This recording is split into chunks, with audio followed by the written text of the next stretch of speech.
हाय। हमें अक्सर ये न्यूज़ आती है कि रुपये की वैल्यू में काफ़ी गिरावट आई है या रुपये की वैल्यू कम हो गई है डॉलर के कंपैरिजन में। तो इसका मतलब क्या होता है वो समझने के लिए हम लोग एक छोटा सा एग्जांपल देखते हैं। तो हम एग्जांपल में लेंगे कि वर्ल्ड में खाली दो कंट्रीज़ हैं, इंडिया और यूएस। और इनमें कुछ एजम्पशंस हम लोग लेंगे कि यहाँ पे जो डॉलर और रुपये का एक्सचेंज रेट है वो है ये 1 US dollar is equal to 100 rupees. इसका मतलब क्या हुआ कि 1 US डॉलर दे के आप 100 रुपये खरीद सकते हैं और 100 रुपये दे के आप 1 US डॉलर खरीद सकते हैं। तो दोनों तरह से आप ट्रांजैक्शन कर सकते हैं।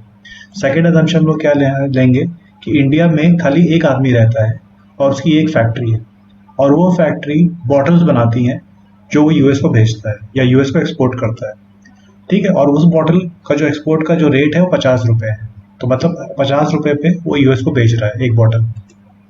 तो अब हम लोग एज्यूम करते हैं कि क्योंकि एक यूएस डॉलर 100 रुपये का है, तो अगर यूएस से कोई इन्वेस्टमेंट हो रहा है इंडिया में लेट्स से 1 US डॉलर का, तो वो पूरा 100 रुपये इंडिया में आ रहा है। तो अब यूएस डॉलर से मान लीजिए 1 US डॉलर इंडिया आया, तो इसके एक्सचेंज में इंडिया क्या देगा या फैक्ट्री क्या देगी यूएस को?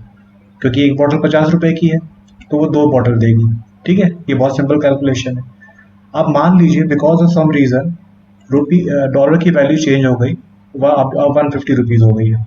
तो इसका मतलब क्या हुआ, अब क्या करेगा? अभी भी पैसा आएगा यूएस डॉलर, लेकिन अब इंडिया से हम 3 बॉटल भेज सकते हैं। क्यों? क्योंकि अब हमारे पास कितना पैसा आ रहा है, 150 रुपीज़ आ रहा है। अब इसको दूसरे तरीके से देखते हैं हम लोग।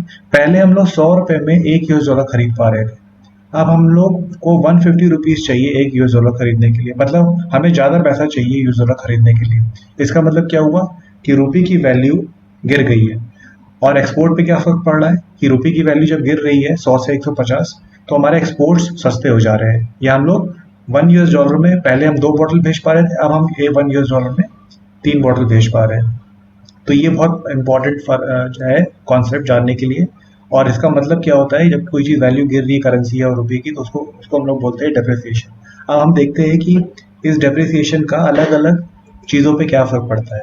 तो लेट्स से एक्सपोर्ट्स, जैसे हमने एग्जांपल से देखा कि जब रुपये की वैल्यू गिरती है तो एक्सपोर्ट सस्ते हो जाते हैं। अब सेम चीज़ इम्पोर्ट्स पे देखते हैं। पहले एक यूएस डॉलर 100 रुपये का था, तो हमें 100 रुपये चाहिए होता था $1 का सामान खरीदने के लिए। अब हमें 150 रुपीज़ चाहिए $1 का सामान खरीदने के लिए। तो मतलब एक्सपोर्ट सस्ते हो रहे हैं लेकिन इम्पोर्ट्स महंगे हो रहे हैं। नेक्स्ट चीज़, अगर हमें पढ़ाई करनी है यूएस जाके, तो इसमें क्या होगा? अगर हम पढ़ाई करेंगे तो वहाँ पे क्या करेंसी चल रही है, डॉलर, और यहाँ से हम लोग क्या है यूज़ करते हैं रुपीज़। तो हमें अब ज़्यादा रुपए चाहिए वहाँ पढ़ाई करने के लिए। तो अगर रुपये डिप्रिशिएट कर रहा है तो हमारे अब्रॉड की जो पढ़ाई वो महंगी हो जाएगी। नेक्स्ट, अगर टूरिस्ट आ रहे हैं इंडिया को यूएस से, तो क्या होगा? अगर यूएस से कोई टूरिस्ट आ रहा है तो वो डॉलर लेकर आएगा, और क्योंकि यहाँ पे करेंसी डिप्रिशिएट हो रही है over a period of time, तो टूरिस्ट को यहाँ हमारी कंट्री और सस्ती हो जाएगी घूमने के लिए। तो ज़्यादा कम डॉलर में वो ज़्यादा शॉपिंग कर सकते हैं। इसी तरह अदर एरियाज हैं जिस पे हम लोग इसका इफेक्ट देख सकते हैं। तो मोटा मोटा अभी ये समझ गए हैं कि डेप्रिसिएशन ऑफ रुपी से क्या फ़र्क पड़ता है। अब मैं आपसे क्वेश्चन पूछता हूँ कि अगर अब रुपी अप्रिशिएट हो रहा है, मतलब अगर रुपी की वैल्यू ऐसी हो रही है कि कम रुपए में हम ज़्यादा डॉलर खरीद ले रहे हैं, तो उसका क्या फ़र्क पड़ेगा हमारी इकोनॉमी पे? तो वो आप सोचिए और आंसर करिए। नेक्स्ट, अब मैं आपको एक चार्ट दिखाता हूँ क्विकली, जो एक मंथली चार्ट है यूएस और इंडियन रुपीज़ का। तो आप देख रहे हैं कि 2008 में अराउंड इंडियन रुपीज़ 39 रुपीज़ का था और आज की डेट में 77 रुपीज़ हो गया है। तो एग्जैक्टली क्या हो रहा है ये आप एक बार सोच के बताइए। क्या ये रुपये अप्रिशिएट हो रहा है या डिप्रिशिएट हो रहा है, बेस्ड ऑन जो मैंने आपको बताया है अभी। Thanks a lot.